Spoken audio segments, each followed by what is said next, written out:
going to study how to calculate alkalinity in a water sample. You know, in water alkalinity is present.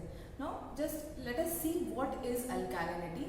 Before that, let me tell you once again that we are studying engineering chemistry, and the subject code of engineering chemistry, you know very well, it is BT 101. So let us start with our today's topic, that is alkalinity. Okay, alkaline water you must have heard before that. So what is alkaline water? What is alkalinity? Let us see. See the definition I have written. Total content of those substances which cause an increased hydroxide concentration upon dissociation or due to hydrolysis. Okay, some of the substances, if they are present in water and if they dissociate or hydrolyze in water and they form OH minus ion, then we can say that that sample or that water is having alkalinity in it. Means the presence of OH minus ions in water contribute to alkalinity in a water sample. Means that water sample is alkaline in nature. If we talk about alkalinity in a simple way, then simply we can say that it is the capacity of water to neutralize the acid. It means if water has high alkalinity, it will neutralize the acid. If it has less alkalinity, it means it has less tendency to neutralize the acid. In the simple way, we can understand alkalinity in this way. Now let us go deep in alkalinity. Alkalinity in water is caused due to the presence of OH minus ions, as we have already discussed. CO3 minus ions means carbonate ions, and bicarbonate ions means HCO3 minus. Means these three types of ions, they contribute towards the alkalinity in a water sample.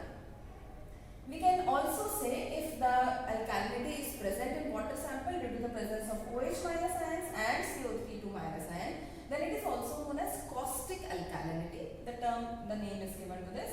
And if the alkalinity is present in water sample due to HCO3 minus ion, then it is also known as temporary hardness. But all these things are alkalinity. They contribute to alkalinity in a water sample.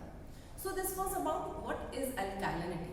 Now the main thing, how to determine this alkalinity. If water is alkaline, then how we can say that it is this much alkaline? This is 200 ppm alkalinity is there, or 400 ppm alkalinity is there, like that. So let us find out the way, the process by which we can find out the alkalinity of a given water sample. Okay. So we can judge or we can determine the alkalinity with the help of a titrating method, with the help of a titration. So let us see how that titration we will do. You must have done various type of titration. This alkalinity titration, you can say it is an acid base type of titration. Okay. You must have seen a burette, that is a long rod having solution in it. In this burette, we will fill standard acid solution. Standard acid solution we will be taking to find out the alkalinity.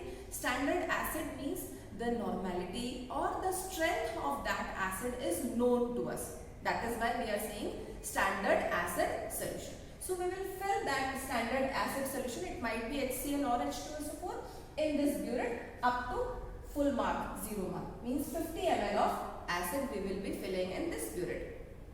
Now the main thing, in the conical flask, what we will take? We have to take alkaline water sample. The sample whose alkalinity we have to find out. Okay. So we would be taking alkaline water sample in conical flask. How much? Depends on you. You can take 10 ml, you can take 20 ml, you can take 50 ml. Depends on our choice. The reading will be same. Answer will be same. Okay. So with the help of a pipette, you must have seen a pipette.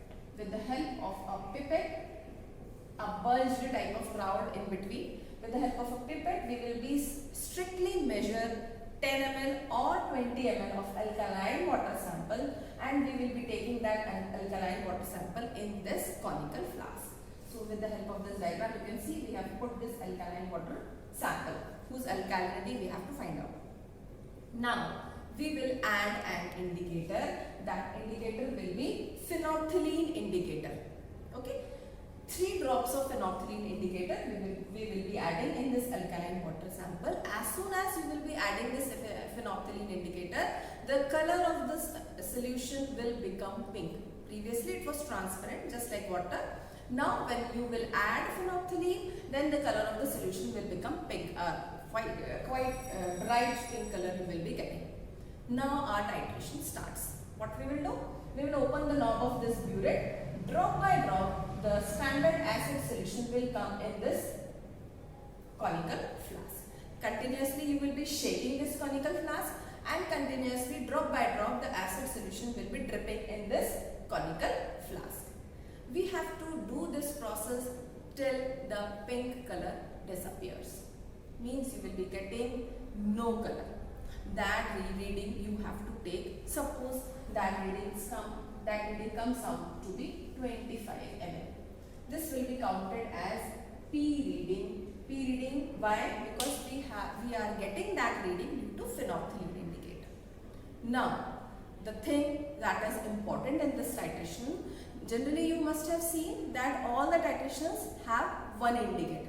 In this titration we have 2 indicators. The second indicator is methyl orange indicator. What we will do? We are not throwing this, the solution which was pink, and after titration it got converted into a transparent solution. We will be adding again 3 drops of methyl orange to this solution, to the transparent solution.